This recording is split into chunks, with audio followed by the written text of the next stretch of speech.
Ketua Komisariat Apindo Kota Balikpapan dari 2014 sampai 2019. Kemudian 2016 sampai 2019 Wakil Koordinator FKJP Kota Balikpapan. Kemudian yang sekarang 2020 sampai sekarang adalah Humas Relawan Peduli COVID-19 Kota Balikpapan.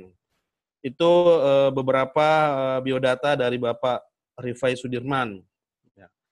Untuk tema seminar webinar kita pada pagi hari ini, seperti yang disampaikan oleh pembicara tadi bahwa bagaimana mempersiapkan diri untuk masuk ke dunia kerja, yang mana sekarang perkaitannya cukup ketat sekali. Kemudian mungkin budaya-budaya kerja yang ada di industri, seperti apa, menjadi pengetahuan dan wawasan ilmu tambahan bagi anak-anak kami, yang mana sebagai student di pendidikan vokasi. Mungkin itu yang sedikit pengantar dari saya sebagai moderator. Untuk waktu, kami persilakan kepada Bapak Rifai. Silakan Pak Rifai.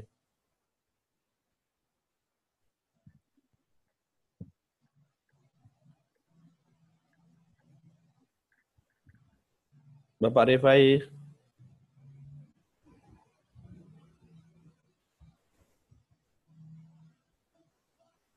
Pak Rifai Sudirman. SMK Negeri 6. Dan saya senang sekali bisa menjadi narasumber di sini. Semoga apa yang saya paparkan hari ini dapat bermanfaat dengan baik. Suara saya terdengar jelas, Pak Ampir? Terdengar, Pak. Bagus, Pak. Siap. Oke, baik. Kita mulai aja. Judulnya adalah Budaya Kerja di Era Industri 4.0. Ya. Apa sih revolusi industri itu? Jadi kita sekarang ini kan sudah... Pak Rifai, mohon maaf Pak, mungkin bisa mungkin slide-nya Pak, saya sudah share ini, multi share Pak.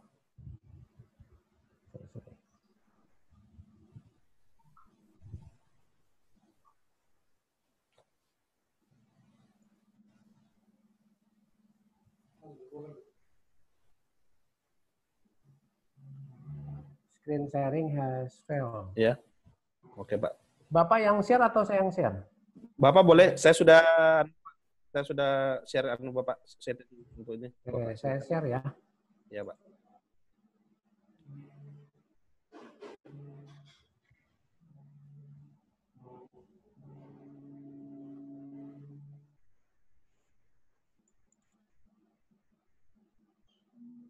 Bisa kelihatan Pak? Belum Pak.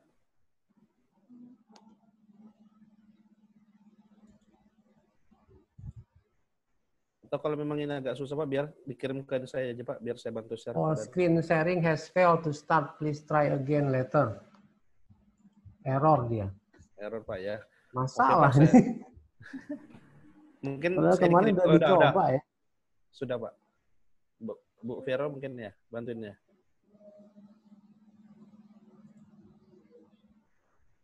Bisa saya share atau di-sharein dari sana? Boleh Pak, silakan Pak. Ini muncul nggak? Belum muncul Pak. Oh. Ya sudah deh, kalau memang nggak bisa, sepertinya nggak bisa juga dari saya nih. Ya saya ada Pak. Iya. Atau tidak ada? Oke, baik. Oke, Bu Vero silakan dibantu untuk share. Bisa, ada kelihatan? Belum.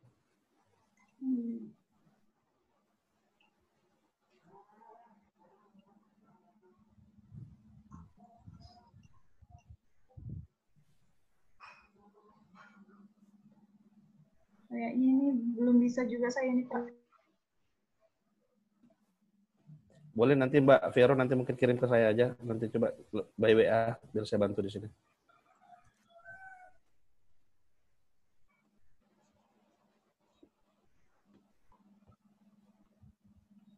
Atau mungkin masih diberikan ke saya kali ini Pak. Share screen-nya. Share screen saya masih hidup di sini. Harusnya bisa sih Pak ini karena saya sudah multi nih. Oh multi ya? Iya Pak. Oh ya multi partisipan.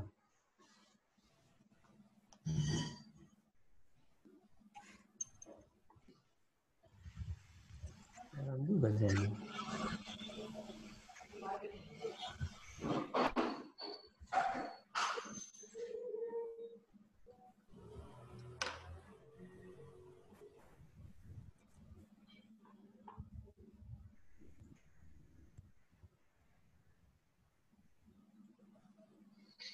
Ya inilah ya Coba kalau saya, pakai teknologi ya. ya, saya bantu coba Pak dari sini Pak ya. Baik. Ya, bentar Pak.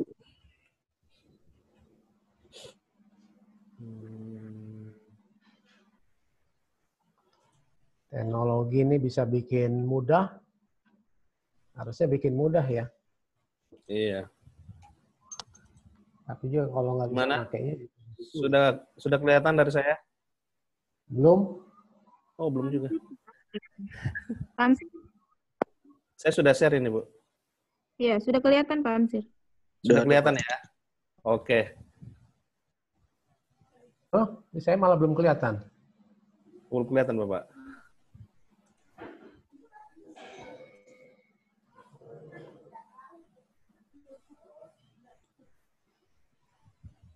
Sudah kelihatan semuanya? Oke. Sudah kelihatan, Pak? Sudah, Pak. Sudah, Pak. Sudah, Pak. Oke, silakan Pak Rifai. Tinggal dibesarin. Ya. Siap. Silakan, Ya. Pak. Baik. Ibu Bapak semua dan adik-adik yang kelas 12 dari teknik listrik ya. Iya, Pak. Saya langsung aja deh. Mumpung masih bagus. Siap. Tetap Baik, semangat, Pak. Tetap semangat. Walaupun ada masalah, tetap semangat. Iya. Nggak patah semangat. Oke. Judulnya ini adalah budaya kerja di era industri 4.0. Baik, Pak. Next, Pak. Ya, apa sih industri 4.0 itu? Jadi, di dunia ini, sekarang ini kita sudah revolusi industri ya. Sekarang sudah industri 4.0. Jadi, berawal itu sejarahnya, itu dari abad ke-18 itu ditemukannya mesin uap. Ya, itu yang disebut industri 1.0 gitu. Kemudian di abad 19 itu industri 2.0. Ya, jadi barang-barang diproduksi secara massal. Kalau dulu mungkin satu-satu dibuat gitu handmade gitu ya. Tetapi di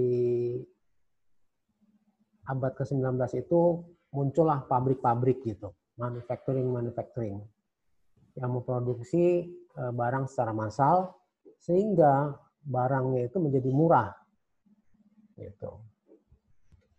Kemudian di abad ke-20 itu disebut industri 3.0. Jadi produksi juga secara massal tapi melibatkan elektronik dan IT. Jadi pakai robot. Seperti kayak misalnya industri mobil gitu ya.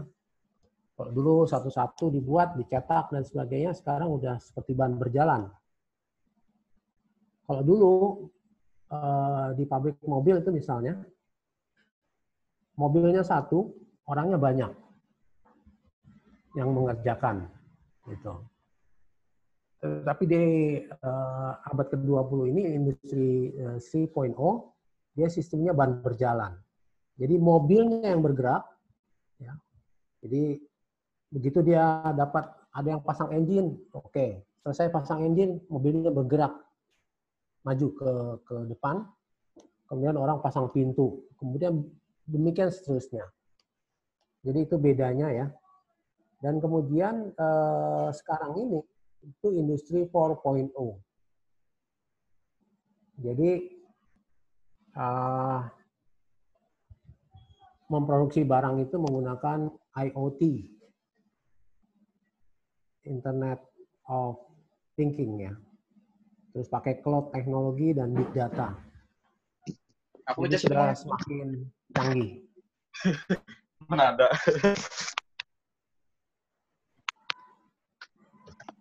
Itu sekedar gambaran revolusi industri.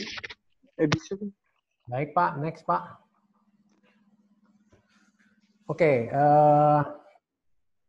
kemarin diminta apa sih yang harus dipersiapkan.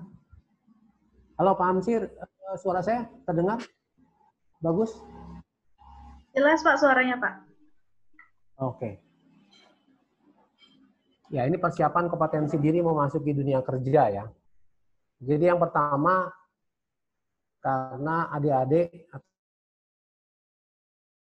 jurusan listrik ya, saya bilang sudah tepat sekali gitu. Karena apa? Karena masa depan dunia itu tergantung dari listrik. Jadi ada mobil listrik, motor listrik, dan semuanya listrik gitu ya. Kalau dulu kita taunya setrikaan listrik, gitu. Atau kulkas pakai listrik gitu ya. Sekarang udah pakai mobil listrik, motor listrik, bahkan mobil listriknya juga nggak pakai pengendara gitu ya, dia bisa jalan sendiri otomatis gitu ya. Dan itu semuanya listrik. Jadi Anda tepat sekali memilih jurusan ini. Ya seperti kita tahu bahwa Pak Jokowi saat ini sekarang sedang giat-giatnya ya membuat smelter di Indonesia. Jadi kalau dulu tambang-tambang nikel itu mereka seperti kayak di Sorowako itu ada tambang nikel namanya kalau dulu Inco sekarang Vale. Ya, selama ini sekian puluh tahun itu diekspor ke luar negeri itu gelondongan. Kita nggak tahu di dalamnya itu isinya apa gitu. Selain nikel ada apa aja. Makanya Pak Jokowi minta harus dibangun smelter di sini. Setelah smelter dipisah-pisahkan, ada yang nikel, ada emas, ada perak, dan sebagainya. Dan mungkin ada uraniumnya juga. Nah, kemudian diharuskan lagi bikin pabrik baterai di sini. Ya. Jadi, sehebat apapun teknologi di luar sana, orang bikin mobil listrik, dan sebagainya, tapi kalau nggak ada baterainya, nggak jalan juga gitu kan. Jadi mudah-mudahan masa depan Indonesia ini akan cerah karena kita punya kandungan tambang nikel yang sangat banyak gitu. Oke, kemudian yang kedua ini rekrutmen proses ya. Jadi yang pertama surat lamaran kerja dan kurikulum vitae itu diketik. Kecuali kalau memang diharuskan ditulis tangan ya, karena ada beberapa perusahaan sih mengharuskan tulis tangan. Tapi kalau menurut saya sih kurang efektif saat ini. Karena biasanya kalau dulu-dulu tuh HR itu mengharuskan tulis tangan gitu. Karena mereka ada ilmunya, ilmu grafologi namanya. Yeah. Yang bisa membaca tulisan tangan. Oh, kalau tulisannya begini nih berarti orangnya seperti ini nih gitu, nggak rapi dan sebagainya, acak-acakan gitu. Tetapi kalau menurut saya itu kurang efektif karena biasanya kalau yang tulisannya jelek dia akan minta orang lain yang tulisannya bagus yang akan menuliskan CV-nya gitu. Jadi percuma aja. Jadi ditulis lamaran itu dan CV diketik pakai font yang standar saja, jangan pakai yang seperti tulisan tangan dan sebagainya gitu ya, sehingga susah dibaca gitu. Karena nantinya kalau misalnya pada tahap kedua nih ada seleksi berkas, itu susah dibaca oleh HR, ya, orang rekruternya, itu lamaran Anda akan disisihkan gitu. Jadi buat aja lamaran kerja yang simple, CV juga diketik yang simple gitu. Tapi informatif ya. Kalau bisa 1 lembar, 2 lembar udah cukup gitu. Nanti untuk penggaliannya itu nanti digali pada saat sesi wawancara atau interview. Kemudian, pada saat interview, apa aja sih yang harus dipersiapkan? Yang penting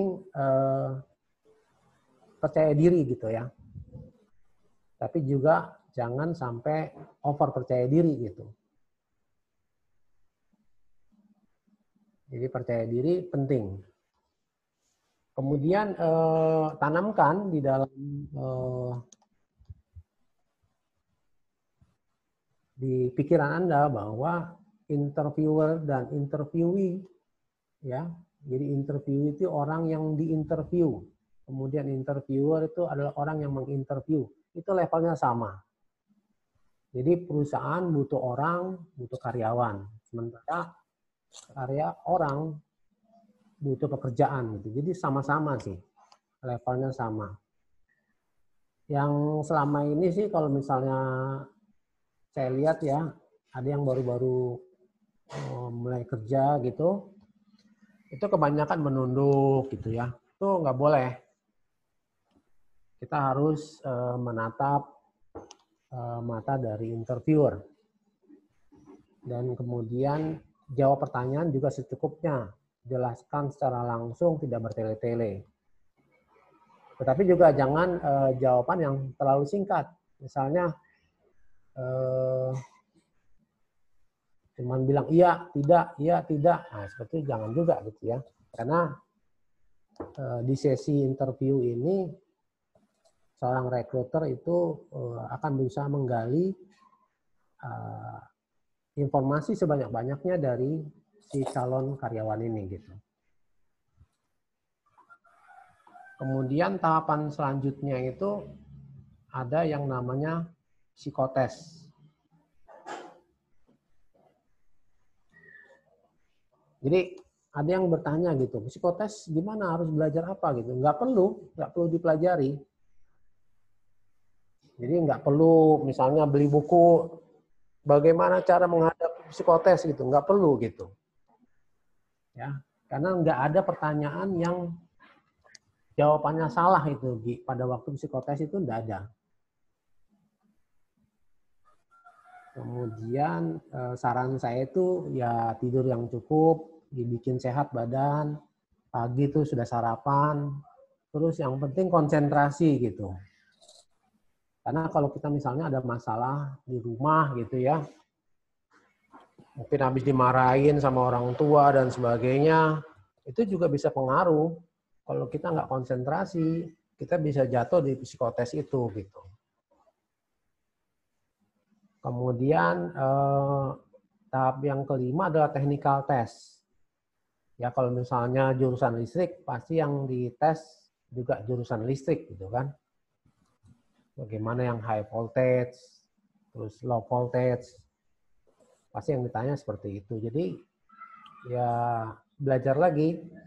Dan biasanya sih yang ditanyakan itu adalah dasar-dasar, yang basicnya saja. Kalau misalnya udah psikotes, technical test sudah oke, akan berlanjut ke medical check up. Jadi medical check up itu yang penting juga adalah tidak buta warna ya. Karena Anda semua ini kan orang listrik gitu. Jadi akan berhubungan dengan kabel-kabel yang berwarna-warni. Sehingga kalau buta warna nggak bisa untuk bisa membedakan warna-warna tersebut dan nanti salah sambung malah fatal akibatnya gitu ya. Dan kemudian yang penting juga adalah bebas narkoba. Jadi nafsah ya. Jadi Anda akan dites juga lewat darah itu di laboratorium untuk bebas narkoba. Makanya ya saya ingatkan lagi, jangan coba-coba menggunakan narkoba.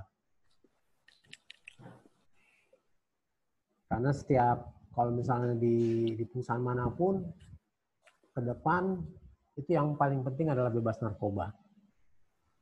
Kemudian yang tahap ke-7, Anda akan, kalau misalnya udah lulus semua, medical check up-nya bagus dan sebagainya, maka akan diberikan surat penawaran kerja atau offering letter.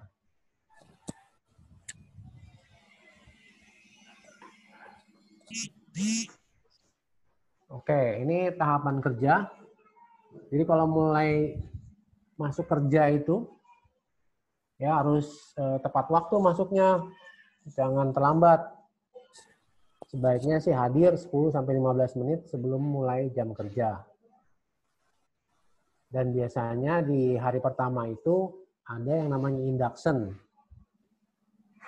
New hire induction gitu ya, induction untuk karyawan baru. Biasanya ada dua, ada safety induction, yaitu peraturan, menjelaskan tentang peraturan keselamatan dan kesehatan kerja. Dan kemudian yang kedua adalah dari human resources. Mereka memberikan induction terkait dengan peraturan perusahaan ataupun juga PKB, perjanjian kerjasama. Kemudian setelah itu Anda akan diberikan kontrak kerja, ya, perjanjian atau kontrak kerja. Itu jenis-jenisnya ada beberapa jenis, ada 4 jenis. Ada yang namanya PKWT, perjanjian kerja waktu tertentu, yaitu waktunya tertentu ya. Misalnya kalau 1 tahun itu dari tanggal 1 Januari sampai 31 Desember misalnya. Dan PKWT ini juga ada aturan-aturannya. Posisi-posisi apa aja yang boleh PKWT gitu. Dan kemudian waktunya juga diatur, maksimal 3 tahun. Boleh diperbaruin 2 tahun lagi. Jadi boleh maksimal 5 tahun. Biasanya sih ini untuk project-project ya. Misalnya project bangun gedung misalnya begitu. Yang tidak ada terus-terusan. Itu biasanya orang menggunakan PKWT. Kemudian ada juga jenis lain adalah PKWTT, perjanjian kerja waktu tidak tertentu. Biasanya ini untuk pekerjaan yang long term, yang memang ada terus-menerus. Itu biasanya sih ada disertai dengan masa percobaan maksimal 3 bulan. Artinya kalau Anda sudah selesai masa percobaan 3 bulan, Anda dinyatakan lulus, maka Anda menjadi pegawai tetap atau pekerja tetap gitu ya. Kemudian ada lagi yang lain adalah harian lepas. Jadi upahnya ini harian dan biasanya diberikan per 2 minggu sekali. Ini juga ada syarat-syaratnya sih, pekerjaan apa saja gitu ya. Jadi pekerjaan yang memang tidak rutin gitu. Misalnya di pabrik garment misalnya. Pada saat mereka mendapatkan order yang banyak, misalnya di bulan-bulan apa ya, bulan mau masuk anak sekolah misalnya, mereka harus bikin seragam dan sebagainya. Nah, yang seperti itu boleh mereka merekrut pekerja harian lepas. Dan dia dalam sebulan itu hanya maksimal 20 hari saja dan dipekerjakan maksimal 3 bulan. Tidak boleh lebih. Kalau lebih, maka dia akan berganti statusnya menjadi PKWTT. Kemudian jenis yang lain adalah outsourcing. Jadi pekerja outsourcing itu Anda bukan bekerja di perusahaan A, tapi Anda bekerjanya di perusahaan B sebagai labor supply. Gitu. Jadi perusahaan B ini mensuplai tenaga kerja ke perusahaan A. Seperti itu. Ini juga ada aturan-aturannya. Posisi apa aja yang boleh dan posisi yang tidak boleh gitu. Kemudian yang selanjutnya adalah hari dan waktu kerja. Jadi ada yang sistem kerjanya 5 hari kerja, 2 hari off. Ya, atau 6 hari kerja, 1 hari off. Intinya kalau sesuai peraturan itu kan dia 40 jam seminggu. Jadi kalau 52 berarti normal jam kerjanya itu 8 jam sehari. Kalau dia 6-1, 6 hari kerja 1 hari off, berarti dia yang 5 hari pertama dia 7 jam, kemudian hari ke-6-nya dia 5 jam. Itu normalnya. Kalau bekerja lewat waktu normal, maka diberikan lembur gitu ya. Terus kalau sistem kerjanya, itu ada yang steady day, artinya yang terus-terusan siang hari saja gitu. Ada juga yang sistemnya shift. Shift ini juga ada yang 12 jam, 2 shift, atau yang 3 shift, 8 jam. Biasanya yang bekerja shift ini orang-orang di manufacturing, yang memang mereka harus ada selama 24 jam. Atau misalnya kerja di tambang, yang harus bekerja produksi selama 24 jam. Atau kalau di perkotaan ini biasanya kalau misalnya security kan harus ada terus ya selama 24 jam, maka bisa menggunakan 2 shift ataupun 3 shift. Kemudian undang-undangnya atau aturannya. Aturannya itu kalau untuk ketenaga kerjaan itu ada di Undang-Undang Tenaga Kerjaan nomor 13 tahun 2003. Ya, jadi ini sudah ada sejak 17 tahun yang lalu gitu. Saya biasanya menggunakan yang ini nih. Kemudian sekarang lagi barusan ini juga diterbitkan lagi Undang-Undang Cipta Kerja ya, nomor 11 tahun 2020. Tetapi yang perlu diketahui juga buat adik-adik sekalian bahwa Undang-Undang Cipta Kerja ini tidak serta-merta menghapus Undang-Undang Ketenagakerjaan nomor 13 ini. Karena apa yang tidak semua diatur di Undang-Undang nomor 11 tahun 2020 ini. Sehingga apa yang tidak diatur di Undang-Undang Cipta Kerja ini, maka tetap berlaku Undang-Undang Ketenagakerjaan yang nomor 13 tahun 2003. Kemudian yang ketujuh ini Anda akan didaftarkan ke BPJS Ketenagakerjaan yang mengcover untuk jaminan kecelakaan kerja, jaminan kematian, jaminan hari tua, dan jaminan pensiun. Ya, kalau dulu itu yang dapat pensiun itu hanyalah pegawai negeri gitu ya. Tetapi udah sejak 3 tahun yang lalu itu BPJS Ketenagakerjaan memunculkan satu program yaitu JP, jaminan pensiun. Jadi kalau nanti ini anak-anak muda ini kalau bekerja dan menjadi anggota BPJS Ketenagakerjaan selama 15 tahun, maka akan mendapatkan pensiun seperti teman-teman yang di pegawai negeri ataupun di TNI ataupun di polisi gitu ya. Kemudian adik-adik juga akan didaftarkan di BPJS Kesehatan.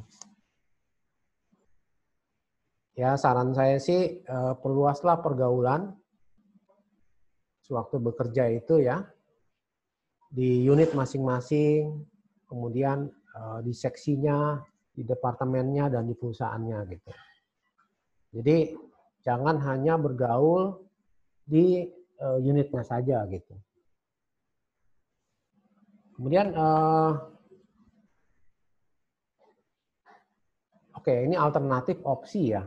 Kan biasanya itu kalau anak-anak yang baru lulus sekolah gitu ya, SMK, yang mau kerja itu kan biasanya di perusahaan itu mencari orang yang sudah punya pengalaman, ya kan? Biasanya seperti itu. Jadi dibutuhkan tenaga listrik, electrician, dengan pengalaman minimal 1 tahun atau 2 tahun misalnya seperti itu. Nah, bagaimana dengan anak-anak atau adik-adik yang baru lulus sekolah ini gitu, yang belum punya pengalaman gitu ya? Ya, ada alternatif opsi lain, yaitu ikut program pemagangan. Ya, misalnya sebelumnya kan saya kerja di Hexindo tuh. Di situ ada program BTS, Basic Technical Skill. Dan jurusan listrik itu adalah menjadi salah satu sources dari anak-anak BTS tersebut gitu. Kemudian di TIS ada program apprentice namanya. Di UT juga ada namanya UT School. Kemudian nanti bisa cek juga di Trakindo, Astra, PLN dan sebagainya. Jadi boleh ikut magang dulu gitu. Kebetulan saya ini juga pengurus FKJP Kota Balikpapan ya. FKJP itu Forum Komunikasi Jejaring Pemagangan. Biasanya kami itu bekerja sama dengan Disnaker Kota Balikpapan menyelenggarakan apprentice market fair. Biasanya sih di bulan Mei gitu ya. Jadi sebelum setelah adik-adik ujian tetapi belum lulus gitu. Nah, masih menunggu itu. Biasanya kami adakan itu di dom ataupun juga pernah juga di gedung parkir di Kelandasan ataupun juga di gedung kesenian pernah juga gitu. Nah, itu boleh ikut nanti itu. Supaya apa? Supaya bisa dapat pengalaman dulu gitu. Kemudian opsi yang kedua juga bisa ikut training dan sertifikasi di BLK. BLK bisa di Balikpapan, bisa di Samarinda, ataupun juga bisa di Balai Besar latihan kerja.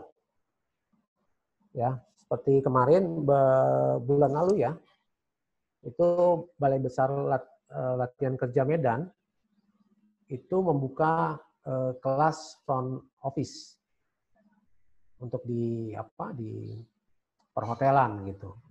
Jadi bisa ikut itu nanti. Ya. Syukur-syukur misalnya perusahaan yang mencari itu dia memperbolehkan yang fresh graduate. Jadi fresh graduate welcome gitu. Nah, itu Anda boleh langsung kerja gitu. Ya, saran saya sih ya, kami dari GNIK, itu Gerakan Nasional Indonesia Kompeten, bekerja sama dengan Universitas Gunadarma, itu setiap Sabtu itu bikin Digitalk. Dan sekarang ada Mega Digitalk. Di situ nanti boleh bergabung, boleh mendapatkan informasi-informasi yang berguna bagi karir ke depan gitu.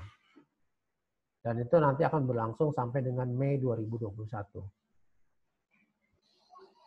Ya, langsung ya. Jadi budaya kerja industri, jadi K3 hard skill dan soft skill.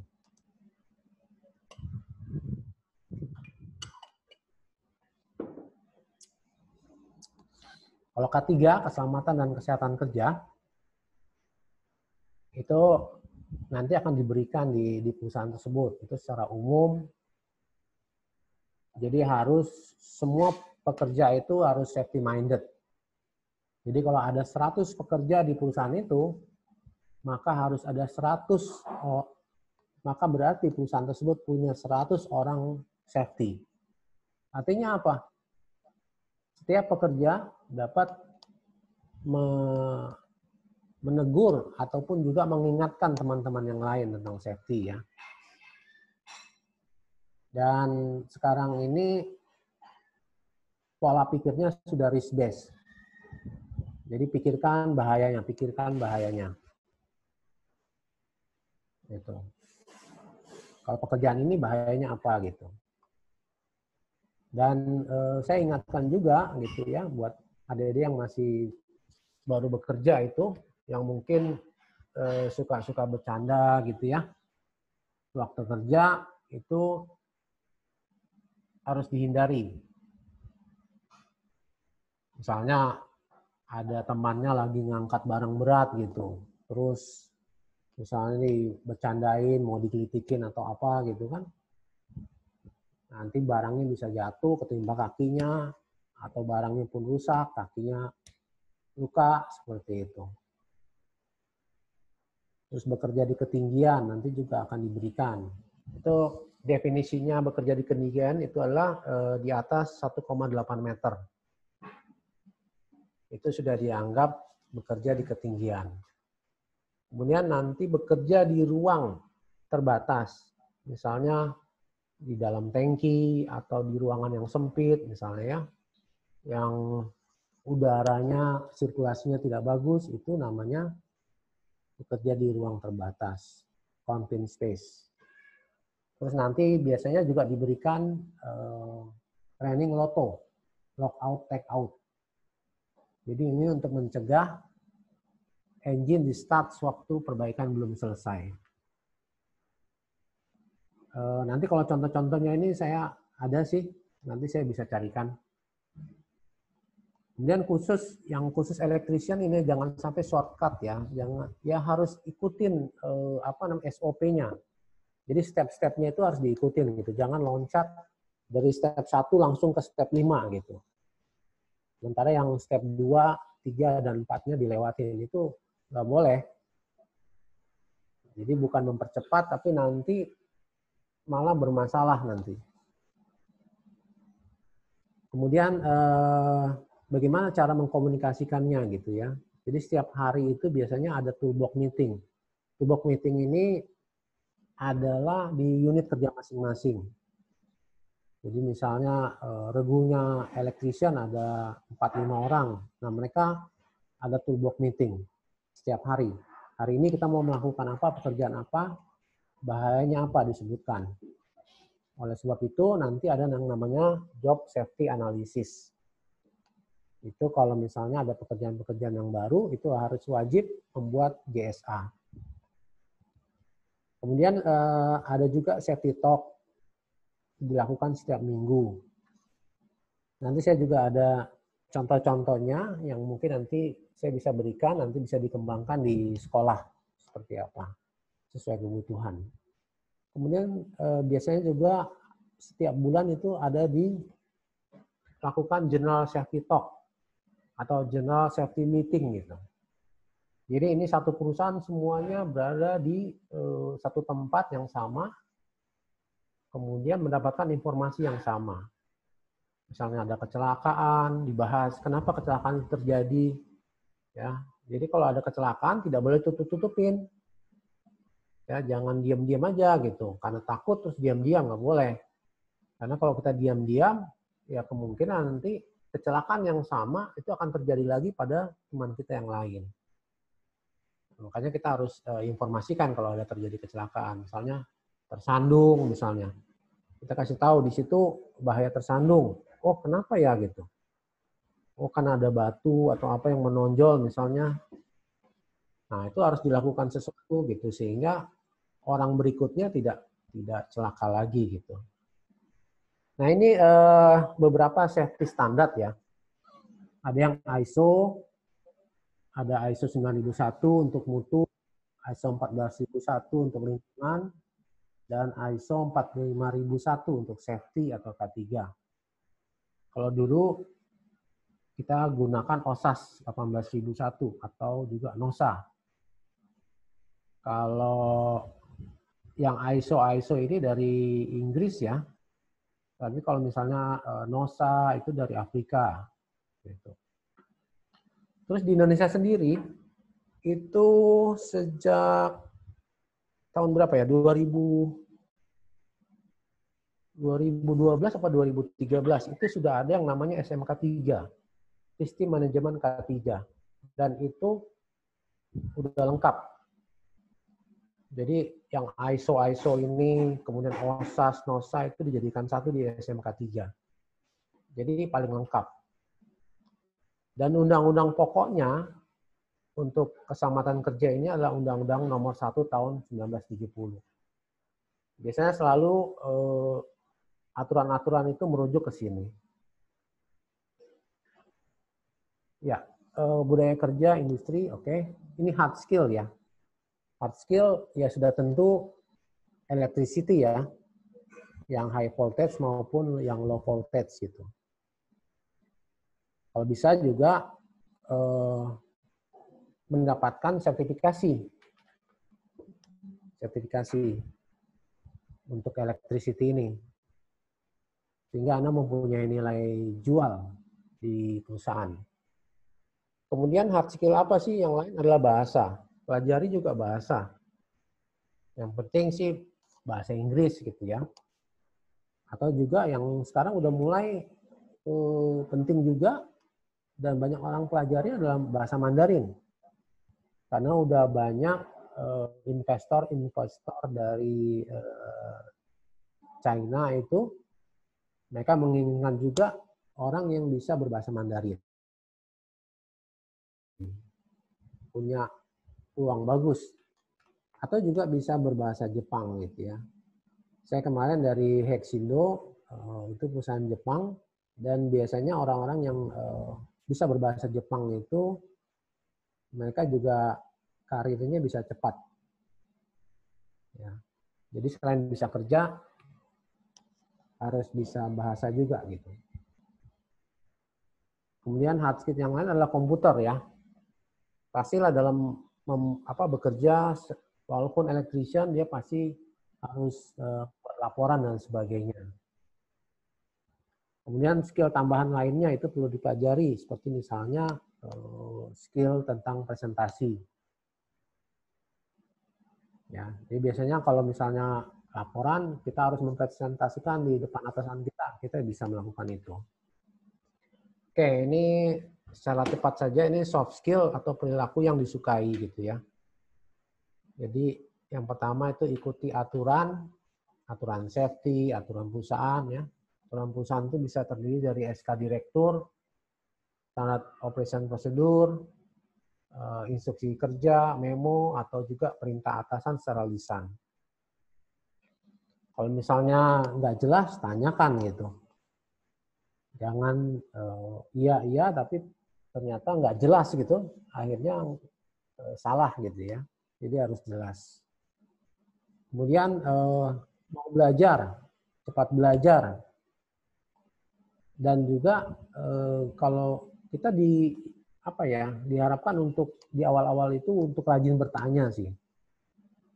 Jadi di awal-awal itu karena baru, ya silakan bertanya sebanyak-banyaknya gitu. Tetapi juga ada seni bertanya gitu. Jangan pada saat orang lagi di lapangan, lagi keringet-keringetan gitu ya, lagi capek-capek, lagi masang apa gitu, terus nanya ini, nanya itu gitu. Itu nanti yang seniornya atau atasannya jadi marah gitu ya. Malah bukan dijawab, malah dilempar sama kunci gitu. Jadi harus lihat situasi ya. Jadi nanti setelah istirahat, lagi idle, lagi mungkin di dalam satu ruangan, ya silakan bertanya. Gitu. Tadi kenapa Pak begini, kenapa begitu gitu. Terus yang keempat ya jujur, komunikatif, inisiatif. Ya.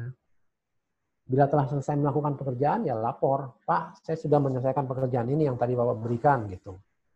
Jangan diam-diam masa pekerjaannya udah selesai, udah langsung sibuk dengan gadgetnya masing-masing gitu ya. Ya jangan. Bahkan di perusahaan-perusahaan tertentu itu biasanya juga untuk yang teknis ya, itu gadget itu ditaruh di locker gitu. Jadi nggak boleh pegang gadget, nggak boleh pegang HP. Setelah nanti misalnya ada break atau waktu-waktu istirahat, makan siang, baru boleh gitu. Terus kemudian ya orangnya harus easy going ya. Kalau misalnya dimarahin atau ya karena kesalahan itu jangan terus ngambek, mutung gitu ya. Justru harus bersyukur ya, karena diingatkan untuk tidak melakukan kesalahan lagi gitu. Tindakan perbaikannya apa? Tindakan perbaikannya adalah kita minta maaf. Maaf Pak ya, gitu. Ini memang saya salah. Gitu. Akuin saja secara jujur gitu. Kemudian yang salah itu ya kita betulkan. Dan kemudian kita belajar dari itu, oh berarti ini salah gitu. Jadi next jangan diulangi lagi gitu. Kemudian apa aja sih yang lagi disukain? Ya itu lo bisa bekerja sama dalam tim. Ya harus orangnya bisa bekerja sama gitu. Tapi secara paralel juga dia bisa bekerja secara individual. Ketika dia bekerja dalam tim, dia bersama-sama dalam tim, bekerja sama. Tapi ada kalanya misalnya pekerjaan banyak, orangnya ada 4 orang, kemudian ada pekerjaan di 4 titik, maka harus dituntut bekerja secara individual.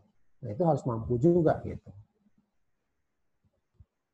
Kemudian responsif ya, bantu teman. Misalnya pekerjaan kita udah selesai nih, tapi teman kita tuh ada yang misalnya belum selesai pekerjaannya, ya kita juga harus tahu ya, kita harus juga membantu teman kita yang pekerjaannya belum selesai. Tapi juga jangan sok tahu, maksudnya kalau kita belum pernah mengoperasikan satu mesin atau equipment, ya jangan coba-coba gitu. Ya, karena itu bisa mengakibatkan kecelakaan. Kemudian kalau ada masalah, jangan sungkan untuk diskusi atau tanyakan kepada atasan Anda, yaitu foreman atau supervisor Anda gitu.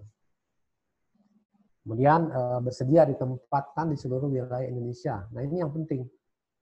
Jadi orang Balikpapan ini, kalau misalnya disuruh, Anda saya terima bekerja ya, tapi saya tempatkan misalnya di Papua gitu. Oh, udah dengar Papua aja udah takut gitu kan. Atau misalnya di Melak gitu, udah takut. Langsung tanya, Pak, di Melak sana ada itu nggak? Ada jaringan nggak? Ada internet nggak gitu? Ya, kayaknya kalau nggak ada internet, kayaknya hidup terasa hampa gitu ya buat anak-anak milenial sekarang ya. Nah itu harus bisa, harus mau. Kemudian harus mau mengambil tanggung jawab yang lebih. Jadi bekerja itu lebih dari upah yang didapat. Jangan merasa bahwa saya dapat upah 1 juta misalnya. Saya bekerja ya sebanyak 1 juta ini aja gitu. Saya nggak mau bekerja lebih. Nggak apa-apa juga sih memang, tetapi Anda tidak akan maju gitu. Tidak akan cepat maju. Karena atasan Anda pasti menilai kan, oh ini orang nih hitung-hitungan gini, nggak loyal nih sama atasan nih. Saya juga hitung-hitungan juga, saya nggak mau ngasih ilmu saya ke orang yang bersangkutan gitu. Jadi Anda nggak kurang cepat majunya ya.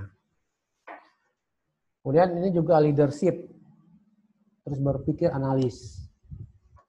Kalau begini gimana ya, kalau begitu gimana ya gitu. Nah itu harus punya pikiran seperti itu. Kemudian ini contoh-contoh perilaku yang tidak disukai, ya. Sombong, cuek, suka main game. Ini serba instan nih, mau cepat sukses. Gaji besar, jabatan maunya gaji besar, jabatan tinggi, tapi kemampuannya tidak diasah. Mungkin karena udah seringan nonton sinetron gitu ya. Kayaknya enak banget gitu orang kerja itu. Nggak seperti itu ya. Jadi orang harus mau dari bawah. Harus belajar dari bawah. Kemudian yang harus punya daya juang gitu. Jangan kalau ketemu masalah langsung menyerah terus mundur. Jangan. Karena kalau kita mundur pun kita tidak belajar dari hal-hal tersebut, dari masalah tersebut. Kalau kita pindah kerja tempat lain, di tempat perusahaan lain juga akan ketemu masalah yang sama juga gitu. Sehingga jangan mundur, kita harus belajar dari situ.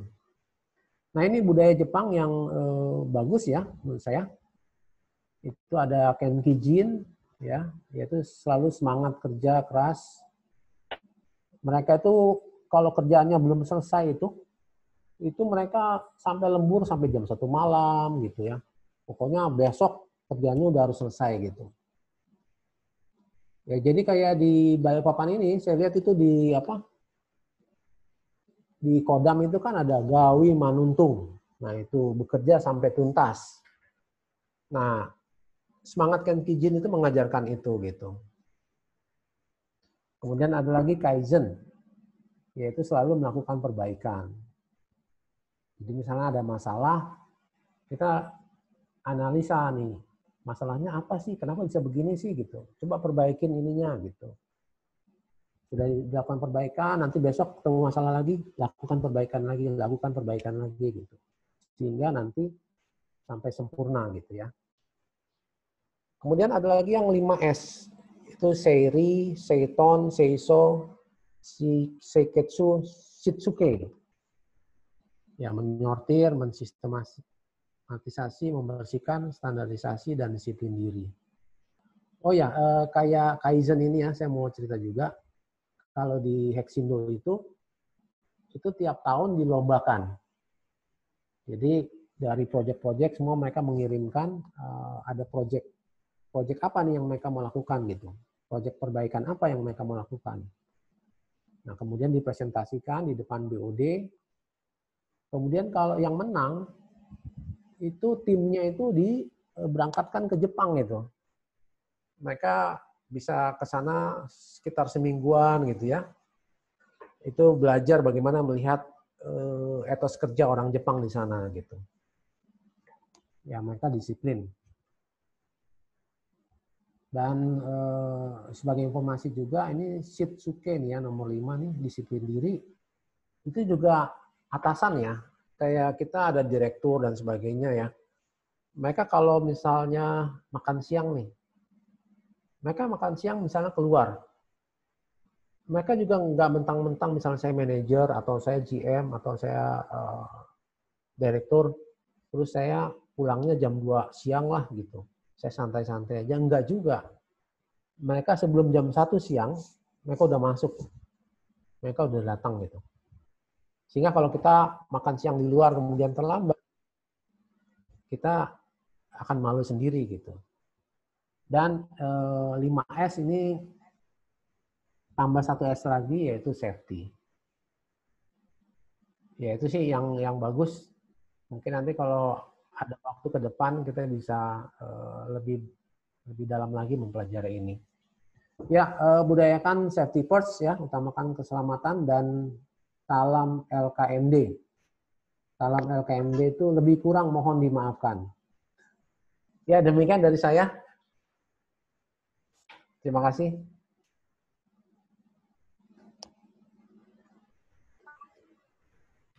Baik Pak Rifai, terima kasih atas pemaparannya, cukup menarik sekali ya, dengan istilah-istilah Jepang, kayak mirip bahasa-bahasa Jawa Pak ya. Apa mungkin ada juga pengaruhnya Pak ya dari bahasa Jawa? Mungkin ya. Ya. Mungkin. Oke, kita masih ada waktu.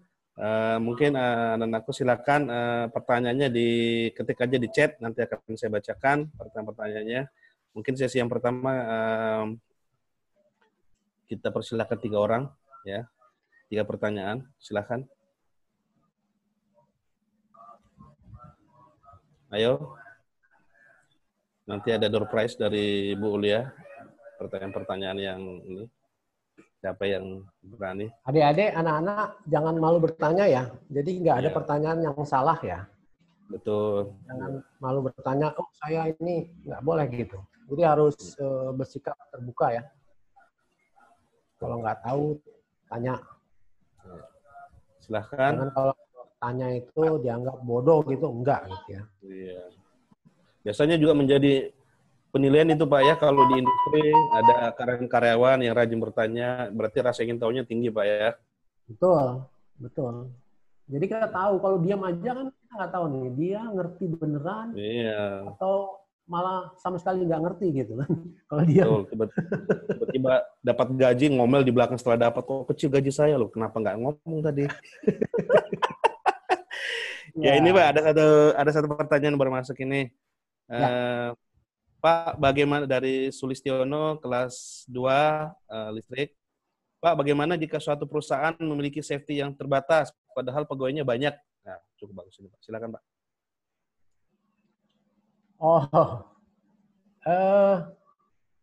Saya sih nggak tahu ya. Ya mungkin aja mungkin di perusahaan-perusahaan India gitu ya. Maaf saya menyebut negara ya. Iya, Pak. Perusahaan India, perusahaan apalagi ya. Ya pokoknya jenis-jenis itulah gitu. Itu mungkin juga seperti itu gitu. Tapi untungnya saya memang bekerja sih di perusahaan yang memang memperhatikan safety ya.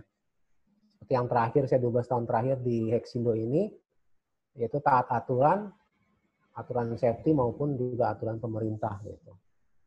Tapi menjawab yang itu ya harusnya sih nggak boleh ya. Misalnya orang bekerja harus patuh safety misalnya. Ya harus pakai sepatu safety. Orang bekerja harus pakai kacamata misalnya. Pada waktu ngelas ya harus pakai kacamata gitu. Kalau misalnya kacamata lasnya terbatas, ya bergantian pakainya tuh. Iya, iya. Jangan ngelas kalau nggak. Dan biasanya juga dari pihak perusahaan sudah memperhitungkan sih Pak ya terkait tentang safety terhadap karyawan ini Pak ya. Ya biasanya dikasih sih. Karena perusahaan juga nggak mau ya, misalnya terjadi kecelakaan, kemudian diinvestigasi, oh ini nggak diberikan APD, gitu, alat pelindung diri gitu, itu malah perusahaan kena. Betul. Saya kira enggak lah. Iya, perusahaan zaman sekarang nggak mau lah seperti itu kan. Nanti mereka kena denda atau bahkan pidana juga itu. Betul, Pak. Lanjut Pak, mungkin kita dengan pertanyaan berikutnya dari Cikita kelas 10 kelas 2. Bapak, kalau kita mau bekerja di dunia industri, apakah harus ke jenjang universitas atau kuliah terlebih dahulu ya? Oke, nggak juga sih. Jadi ini saya banyak mengambil contoh dari Hexindo ya, tempat kerja saya terakhir ya, 12 tahun terakhir ini. Itu manajernya, ada supervisornya, foreman-nya itu dari SMK, lulusan SMK saja gitu. Tapi punya pengalaman sekian belas tahun. Mereka sekarang ada yang sudah jadi manajer, itu ada project manager, ada. Nah ini juga saya mungkin cerita sedikit ya. Kenapa saya bilang tadi nggak boleh sombong gitu ya. Jadi dulu tempo hari kita ada kerjasama dengan satu universitas gitu, universitas ternama di Jogja. Saya nggak usah sebutin namanya gitu ya. Swasta atau negeri Pak? Universitas negeri ya. Oh, kita ada kelasnya di situ, ada kelas D4 gitu. Oh iya. Nah mereka Sarjana terapan Pak ya? Di tempat kita, ya betul. Mereka OJT tempat kita. Terus kemudian pada waktu mereka datang itu saya tanya, Anda kalau lulus dari universitas Anda yang ternama ini, Anda pikir kalau masuk kerja di Hexindo ini Anda jadi apa gitu? Ada yang bilang saya langsung jadi foreman, saya langsung jadi supervisor, ada yang bilang saya langsung jadi manajer gitu. Karena kita beritahu bahwa ini loh ada manajer lulusan SMK, supervisornya lulusan SMK, ya, tapi dengan training tentunya ya. Ini ada foreman lulusan SMK. Oh benar ya, gitu. Ya sudah. Ini saya kunci jawabannya, saya bilang. Silakan kalian OJT di site selama 3 bulan. Nanti kembali ke sini lagi, kembali kapan lagi, saya akan tanya pertanyaan yang sama gitu. Nah, setelah mereka OJT di lapangan gitu ya, kemudian mereka kembali, ya saya tanya lagi pertanyaan yang sama. Tanya lagi. Di situ baru mereka, waduh ya susah Pak ya, katanya jadi foreman-nya Pak. Orang harus pengalaman ini, pengalaman itu ya. Ya iyalah gitu. Jangan disangka gitu, mereka lulusan SMK tapi udah pengalaman sekian belas tahun gitu. Ya kan? Ya makanya jangan sombong lah gitu. Ya, jadi jawabannya itu ya, jadi nggak harus. Ya. Seorang semangat lulusan bisa menjadi foreman, supervisor, bahkan manajer. Gitu. Mungkin nanti tinggal harus banyak belajar. Iya, tinggal nambah pengalaman kerja aja Pak ya, seperti yang tadi itu ya. Magang-magang. Training apa ambil gitu. Betul. Siap-siap Pak. Lanjut Pak, kita ke pertanyaan berikutnya. Ini dari Ali Murtado, kelas 10 listrik. Apabila ada kecelakaan kerja, ini tadi kayak sudah ada di dalam pemaparan tadi, Bapak ini. Apakah apabila ada kecelakaan kerja, maka harus dilaporkan. Kepada siapa kita harus melaporkan kecelakaan tersebut? Nah. Oke. Yang pertama adalah tentunya ke atasan kita sendiri. Ya. Setelah ke atasan kita, nanti atasan kita akan meneruskan lagi ke manajernya, departemen head-nya. Kemudian akan diteruskan juga ke bagian safety. Mungkin ada safety manager. Ya, dalam waktu sekian jam itu sudah harus laporan itu sudah harus sampai. Kemudian juga yang tidak kalah pentingnya ke HR harus dilaporkan. Karena kalau ada kecelakaan kerja, itu kita punya HR itu hanya punya waktu 2 kali 24 jam untuk melaporkan lagi ke BPJS Ketenagakerjaan. Karena kalau tidak dilaporkan dalam waktu 2 kali 24 jam, maka tidak bisa klaim nantinya gitu. Ya. Iya. Jadi harus segera dilaporkan. Iya. Jangan diam-diam, jangan disembunyikan gitu. Iya. Biasanya mereka pada takut ini Pak anak-anak ini. Ya, takut. Memang pasti kan karena diinvestigasi dan sebagainya takut, jadi diam-diam gitu ya. Diam-diam nggak boleh. Harus dilaporkan ya. Oke Pak. Kita lanjut Iya. Pak ya. Nah ini kayaknya pertanyaan cukup bagus juga ini.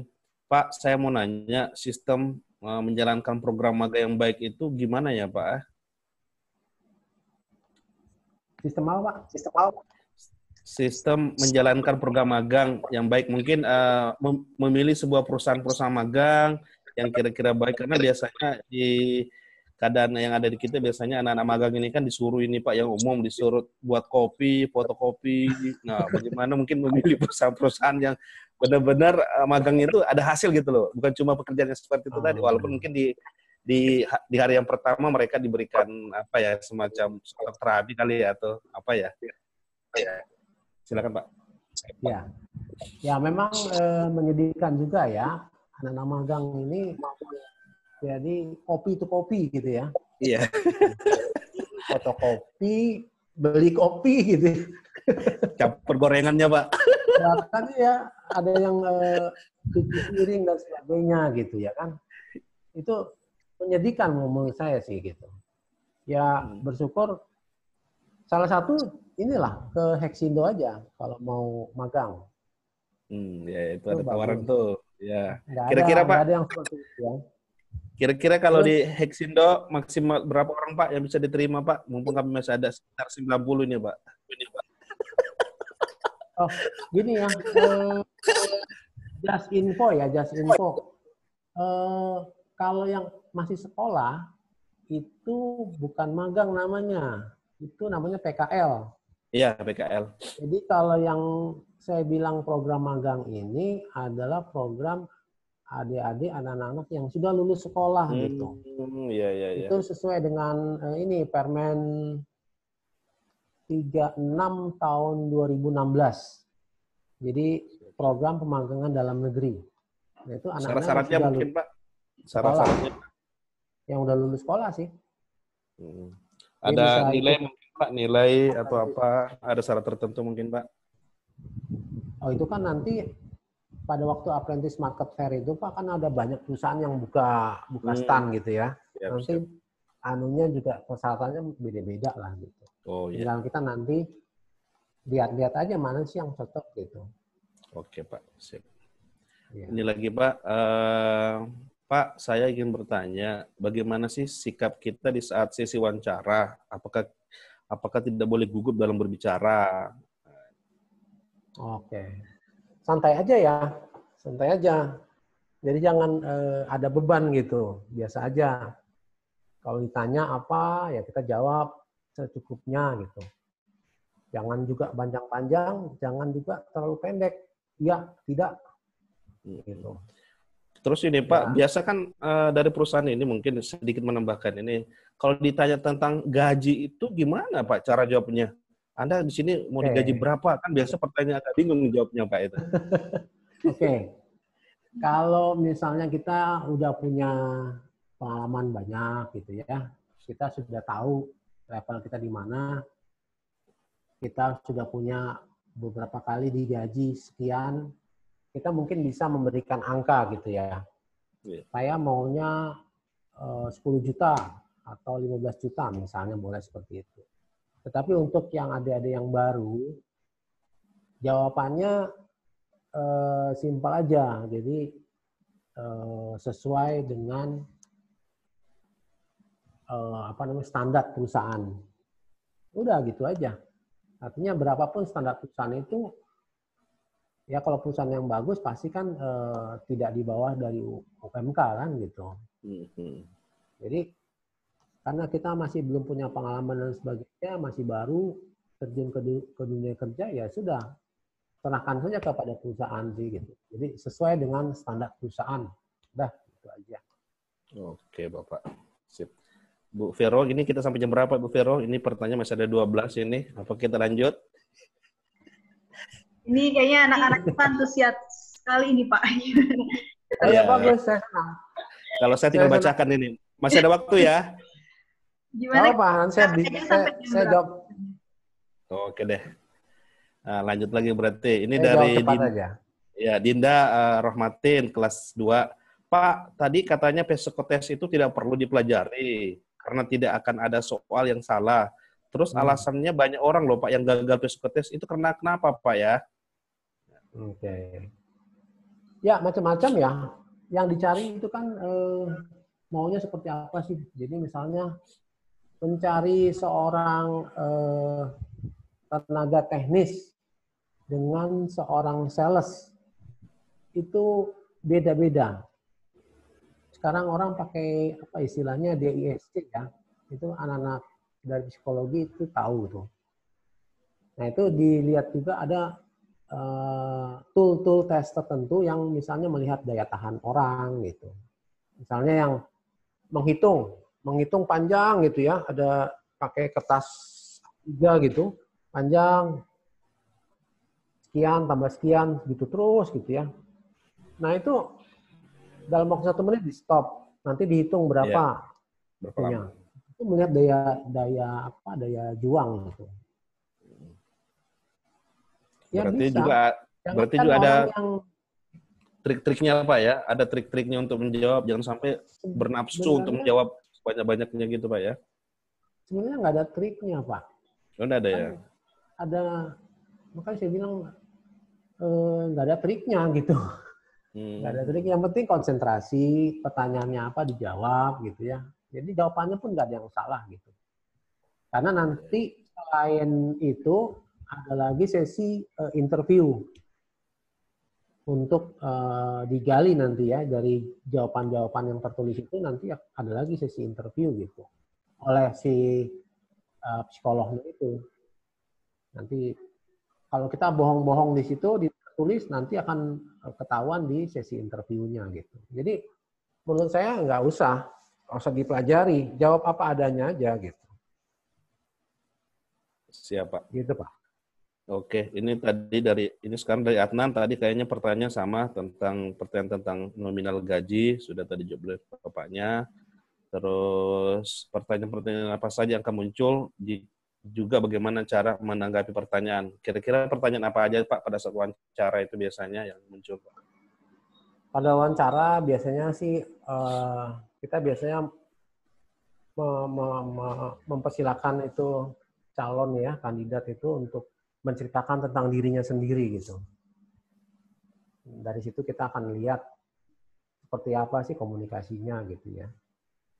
Terus kalau misalnya dipersyaratkan itu harus bisa berbahasa Inggris, ya nanti kita kasih waktu sesi 3 menit. Silakan ceritakan tentang diri Anda sendiri bebas dalam bahasa Inggris.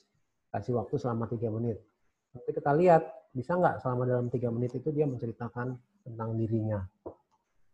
Itu kemudian pengalaman-pengalamannya, kemudian apa prestasi dia sebelumnya. Sebutkan aja, misalnya walaupun prestasi itu tidak berhubungan dengan pekerjaan ya, misalnya saya main bulu tangkis, saya juara 1 di RT misalnya, sebutkan aja gitu, itu prestasi kan. Atau misalnya sewaktu sekolah saya ketua OSIS gitu, itu suatu prestasi juga kan. Artinya ini anak udah terbiasa dengan organisasi gitu. Itu memberikan nilai plus tersendiri bagi si anak tersebut gitu. Betul. Jadi biasanya diceritakan prestasi. Jadi siswa-siswa kita tidak hanya sebagai pelajar aja Pak ya, seutuhnya paling tidak dia bisa ikut organisasi, OSIS atau eskul-eskul yang lain Pak ya untuk menambah leadership Pak ya. Iya, betul. Betul itu. Karena ada biasanya kadang ini Pak, dia pintar nih dari sisi knowledge akademik, tapi pada saat dia di luar sana mungkin ada hal-hal ini justru ini ya Pak ya, kadang ini. Ya Pak, jadi nilai baik akademik itu tidak menjamin seseorang menjadi sukses gitu ya. Nah, Jadi yang ya IQ penting gitu, tapi EQ juga penting, emotional quotient gitu ya. Jadi kita harus kasih yang baik dengan orang lain, bisa bekerja sama, itu yang penting gitu. Jadi bukan tidak hanya asal pinter. Gitu. tapi masalahnya kalau anak-anak kami ini biasa gini Pak, dia punya slogan Pak, udah nggak usah nilai tinggi-tinggi, nanti juga nggak pakai gitu. Yang penting kita bisa praktek buat ini buat itu. Nah ini kadang-kadang salah tangkap mereka ini Pak. Ya jangan begitu ya, jangan begitu. Ya nilai tinggi itu penting. Itu di awal misalnya pastilah. Kalau misalnya ada 2 orang nih sama-sama bagus wawancaranya, terus kita lihat juga kan nanti nilai akademiknya gitu kan. Betul. Nilai akademik juga penting gitu. Kalau misalnya oh dia nih juara 1 atau apa cum laude atau apa, itu kan juga jadi apa bahan pertimbangan kan gitu. Yes. Betul Pasti Pak. misalnya kalau misalnya posisinya hanya ada 1, pasti dialah orang yang akan dicalonkan gitu. Kalau nggak KKN loh ya. Biasanya kalau ada misalnya KKN gitu, saya alumni SMK 6 misalnya gitu, yang interviewer. Saya udahlah dari SMK 6 aja gitu, walaupun nilainya juga kurang bagus. Ada juga sih yang seperti itu gitu ya. Iya, betul. Oke Pak, ini ada cuma ini kayak sama, saya pilih yang pertanyaan berbeda saja. Nah ini, dalam MCU, medical check up, selain narkoba, apa rokok juga termasuk tidak diperbolehkan ya Pak? Nah ini yang sering ini, karena anak-anak kami ini kadang kalau di sekolah oke lah nggak merokok, tapi pada saat dia pulang, nah mulailah sudah dia. Enggak. Kalau sih nggak apa-apa ya. Nggak apa-apa. Tapi ya menurut saya sih, saya juga dulu orang perokok ya. Saya perokok juga, tapi udah 15 tahun yang lalu saya udah berhenti merokok gitu. Karena memang Tapi nggak ada kalau gunanya. bisa jangan sampai merokok Pak ya. Ya, nggak usah lah gitu merokok. Ngapain sih gitu, masa asap kalian telan gitu. Ngapain gitu, merusak paru-paru juga. Ngapain? Ya kan? Ya, kalau bisa nggak usah ngerokok lah gitu.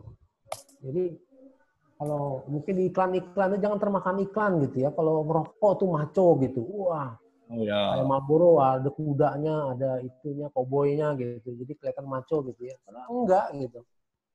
Itu kan cuma iklan doang. Kalau bisa nggak usah ngerokok sih. Siap. Nah ini Pak, lanjut lagi. Nah keadaan yang sekarang yang pandemi ini kan, apakah ada perusahaan Pak untuk menerima anak-anak magang untuk masa yang sekarang ini? Ya, ini juga problem juga sih ya. Kemarin terakhir itu di Exindo itu juga kita pulang-pulangin gitu. Kita pulang-pulangkan karena kita nggak mau juga mereka ketularan COVID ini gitu ya. Ya, istilahnya gini, orang pekerja saja itu kan 50% yang boleh masuk gitu. Sehingga 50% lagi home itu secara bergantian. Nah, kalau misalnya ada anak magang lagi ngapain gitu. Jadi mereka kita pulangkan waktu itu. Untuk saat ini sih saya di Exindo masih belum terima lagi anak magang gitu. Jadi yang ada aja dipulangin. Kemarin yang sudah lulus itu sudah ada 1 kelas, ada 16 orang. Tetapi belum bisa masuk kerja juga, belum bisa direkrut gitu. Sehingga apa? Mereka dirumahkan sementara, tetapi masih tetap diberikan uang saku. Dengan syarat nanti misalnya kalau mereka ada pekerjaan tempat lain ya silakan lapor gitu. Sehingga kami persilahkan aja sih, karena memang saat ini memang belum bisa direkrut sebagai pekerja. Jadi untuk saat ini menurut saya sih hampir nggak ada ya Iya. perusahaan yang memperbolehkan anak magang gitu. Ya, semoga tahun depan Pak ada ini. Pandemi Semoga. sudah pulang, iya. Si corona sudah Semoga. kembali kepada ibunya ya. Jadi kita bisa magang kembali. Corona Udah punya tahu ibu ya? jalan pulang. Iya, ada sepertinya Pak. Biar dia bisa pulang ke ibunya. Ya, mudah-mudahan. Ini masih ada Semoga. 2 pertanyaan lagi Pak. Yang masih ada 2 Ya. pertanyaan ya. Yang Pak, saya mau tanya bagaimana sih cara berpakaian pada saat interview? Nah, ini cara berpakaian ini bagaimana? Kemudian untuk bagaimana mengatur rasa percaya diri kita sehingga pada saat kita interview merasa pede. Masih semua yang tadi sepertinya Pak. Silakan Pak. Waktu berpakaian yang wajar aja ya. Yang seenak-enaknya kita, boleh tangan pendek, boleh tangan panjang gitu. Tapi yang penting rapi, bersih ya. Jangan pakai kaos, pakai jeans gitu. Ya, karena kurang sopan gitu ya. Tapi tidak juga, nggak usah juga pakai dasi, pakai jas gitu juga gitu. Berarti itu sangat kepedean Pak ya? Itu berarti over pede Pak ya? Tapi ada juga Pak, ada juga. Kalau misalnya posisi itu, misalnya untuk posisi manajer atau GM atau direktur misalnya ya, boleh. Untuk level tertentu ya memang mengharuskan itu gitu. Tapi kalau untuk level teknisi nggak usah. Gitu. Kalau ini Pak, kalau perusahaan-perusahaan asing biasa yang interviewnya dari seperti itu juga seperti itu Pak ya perlakuannya? Ya biasa aja. Jadi nggak usah berpakaian yang aneh-aneh, misalnya pakaian apa ya yang untuk show gitu, waktu nyanyi jadi ikut idol dulu ya, nggak usah dipakai gitu. Yang biasa aja. Ya kan? Yang biasa aja ya, pokoknya bersih, rapi. Pantas lah Pak ya, sopan ya. Bagus ya, itu aja sopan. Jangan pakai jeans sama kaos gitu. Oke. Pertanyaan yang terakhir Pak, ini. Ya. Pak, saya mau bertanya, bagaimana cara perusahaan menilai keberhasilan kinerja karyawan? Oke, itu biasanya kan ada target-target. Itu biasanya juga ada KPI, Key Performance Indicator. Jadi biasanya dituliskan, misalnya kalau sales yang bagian penjualan lah ya, disebutkan bahwa dia harus menjual dalam 1 bulan atau dalam setahun itu misalnya 10 unit alat berat misalnya gitu. Atau kalau teknisi ini mungkin ini sih, kalau misalnya perbaikan gitu. Perbaikan tidak ada redo. Redo itu dikerjakan kembali gitu ya. Artinya gini, misalnya ada unit rusak, kemudian kita perbaiki.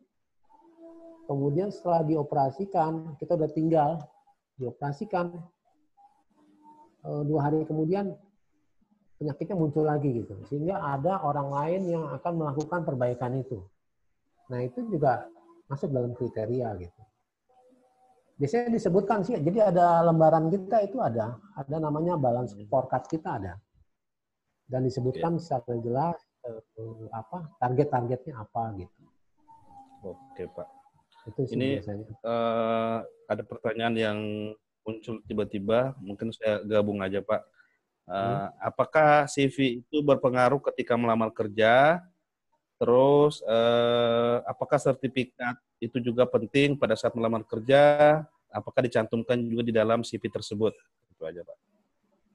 Oke, CV memang penting karena di awal itu waktu cek berkas itu pasti kita lihat CV-nya gitu. Makanya saya bilang bikin CV yang simple, tidak usah macam-macam diwarnain macam-macam, dikasih gambar teddy bear atau kopi cangkir apa nggak usah gitu. Kasih bunga-bunga gitu nggak usah. Simple aja gitu. ya. Karena kalau udah kita lihat udah macam-macam, pusing kita, apalagi yang kita harus ngortir ratusan lamaran gitu ya. Yang seperti itu kita sisihkan itu. Jadi yang simpel saja, yang mudah dibaca, tulisannya makanya saya bilang nggak usah yang neko-neko, nggak usah pakai tulisan yang diukir-ukir itu, nggak usah. Tulisan fontnya pakai yang simpel. Gitu. Sehingga menarik. Siap. Warna-warna nggak usah juga. Kemudian kalau di awal itu kasih aja kurikulum vitae-nya.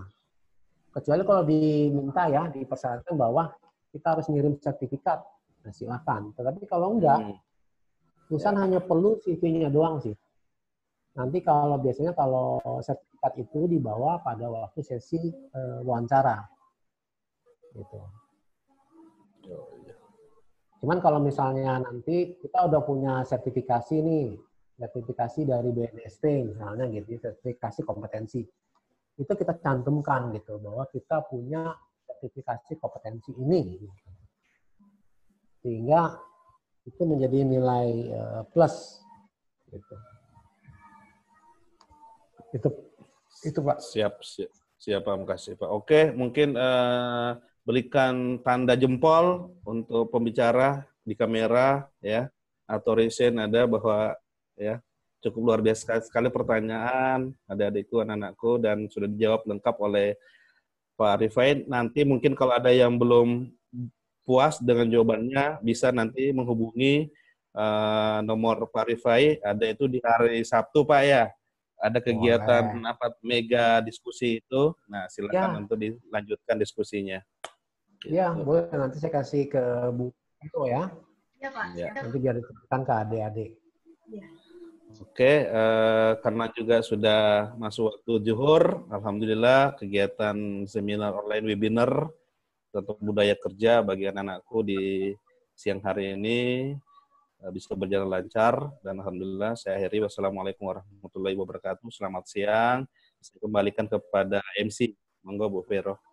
Ya, terima kasih kepada Pak Rifai atas pemberian banyak materi yang sangat-sangat kami tidak tahu di dunia sekolah, dan mungkin untuk bekal untuk adik-adik sekalian kalau mau melamar pekerjaan itu bisa dijadikan bekal, dijadikan fondasi untuk kedepannya saat lulus SMK, dan kalian sudah bisa mempersiapkan apa saja yang dibutuhkan saat melamar di perusahaan.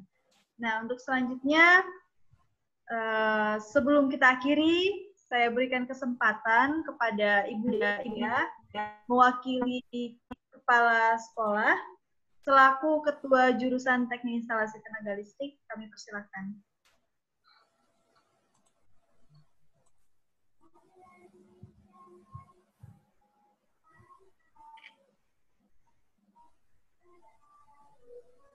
Baik, terima kasih kami ucapkan kepada Bapak narasumber, Bapak Rifai, dan Bapak Ibu Guru, serta anak-anakku semua yang Ibu sayangi. Untuk kegiatan hari ini, perkenalkan Ibu mewakili Kepala Sekolah, karena kebetulan pada kesempatan hari ini beliau ada kegiatan sehingga tidak sempat bergabung dalam kegiatan seminar ini. Ucapan terima kasih yang sebesar-besarnya dari pihak sekolah kepada Bapak narasumber dan kepada anak-anakku semua. Terima kasih atas partisipasinya. Semoga apa yang disampaikan oleh Bapak narasumber, anak-anakku semua bisa menyerap, dan insya Allah ke depan budaya-budaya kerja yang disampaikan oleh Bapak harus tertanam di dalam diri anak-anakku sekalian sebagai persiapan atau kompetensi diri menghadapi industri khususnya di era 4.0. Dan untuk budaya kerja ini anak-anakku semua, baik skill maupun hard skill, itu tidak bisa diperoleh dalam jangka waktu yang singkat. Tetapi anak-anakku semua bisa menerapkan budaya kerja ini melalui proses pembiasaan yang terus-menerus, sehingga nantinya menjadi budaya di dalam diri kalian masing-masing. Ketika kalian memiliki budaya kerja yang baik, budaya kerja yang positif, insya Allah kalian akan mampu bersaing dengan orang-orang baik itu dari dalam negeri maupun nanti dari luar negeri. Karena untuk menghadapi persaingan ke depan dibutuhkan skill-skill atau tenaga-tenaga kerja yang memiliki budaya-budaya kerja yang tinggi. Baik, demikian dari Ibu. Terima kasih kembali Ibu ucapkan kepada Bapak Rifai, kepada Bapak Ibu Guru dan Wali kelas, kepada aku semua. Semoga apa yang kita laksanakan hari ini mendapatkan keberkahan dari Allah Subhanahu wa Ta'ala. Amin ya Rabbal Alamin. Demikian, Assalamualaikum warahmatullahi wabarakatuh. Waalaikumsalam warahmatullahi wabarakatuh. Terima kasih kepada Bu Ida. Waalaikumsalam. Setelah sampai di penghujung acara, terima kasih banyak kepada narasumber Bapak Rifai, terima kasih kepada Pak Hamsir selaku moderator, kepada para waka, para wali kelas, dan anak-anakku yang telah mengikuti kegiatan ini dari awal hingga akhir. Kiranya ini semua bermanfaat bagi kita semua. Sebelum di-off-kan, boleh minta tolong kameranya di-on-kan dulu. Setelah ini masih ada teman-teman yang gabung, yang tidak bisa gabung, nanti silakan dilihat di YouTube. Nah, jadi kameranya diperhatikan dulu, di-on-kan. Untuk slide pertama, Ibu lagi di-record ya. Ya, untuk foto pertama ya, Bu. Ya, slide pertama di-record. Slide kedua. Oke. Slide ketiga. Slide keempat. Oke, sudah banyak ya. Oke, lainnya. Ya, kiranya nanti kegiatan ini bisa berlangsung ke depannya, mungkin ada waktu dan di kesempatan lainnya akan dikabarin. Untuk anak-anakku, Ibu harap tetap jaga kesehatan, patuhi protokol. Apabila akan turun ke sekolah, sudah bisa kita semua dalam keadaan sehat. Ya, untuk ini, saya Veronica Kia mengakhiri seminar online pada hari ini. Saya ucapkan terima kasih banyak dan mohon maaf apabila ada salah kata dan lain hal. Kita akhiri kegiatan hari ini. Terima kasih. Ya, terima kasih. Selamat siang semuanya. Siang Pak Rifai. Sukses semuanya ya. Terima kasih. Amin. Terima kasih Pak. Senang bisa join di sini. Ya, Pak. Ke depan kalau misalnya perlu lagi mau aja, saya bersedia saja. Ya, terima kasih Pak Rifai. Terima kasih Bu Vero, Pak Hamsir, Bu Kepala Sekolah, Bu Mia, Bu Enda, Bu Dwi, semua. Terima kasih. Selamat siang. Ya, Pak. Selamat siang, Pak. Terima kasih, Pak. Ya. Anak-anak sudah bisa off ya, silakan melanjutkan aktivitasnya masing-masing, tetap jaga kesehatan. Terima kasih, Bu. Silakan ambil vouchernya sama Bu ya. Kasih kotak Pak Ferry. Bu, mereka nanya kasih kotak Bu. Mana, Bu? Yang pertanyaannya tadi silakan dapat voucher dari Bu Ul. Silakan diambil nanti di Bu Ul. Voucher nilai ya, Pak ya? Ya, yang punya remet masing-masing. silakan hubungi wali pelajar masing-masing ya, yang masih remet. Laporan ke Bu yang udah remet. Yo. Udah Izin saya live ya. Udah jam. Bu, makasih Bu. Selamat Ibu juga ya. Kun tanggal berapa kun sudah kun? Bu pamit ya Bu. Ya. Assalamualaikum. Selamat siang Bu. Selamat siang Pak. Selamat siang. Ya Bu, love you. Assalamualaikum. Bu, izin les ya Bu. Ya. Makasih Bu. Selamat malam semuanya. Ya, terima kasih semuanya. Salam sejahtera kakak-kakak.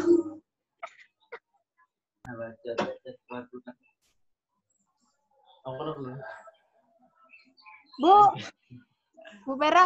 Ya, itu masih terrecord ya, kalau dimasukin ke YouTube. Jadi YouTuber nih Bu. Bu Vera. Ya. Subscribe guys. Apa surprise apa nih Bu? Kenapa? Jangan kolak dulu. Udah ya, kita off ya. Oke.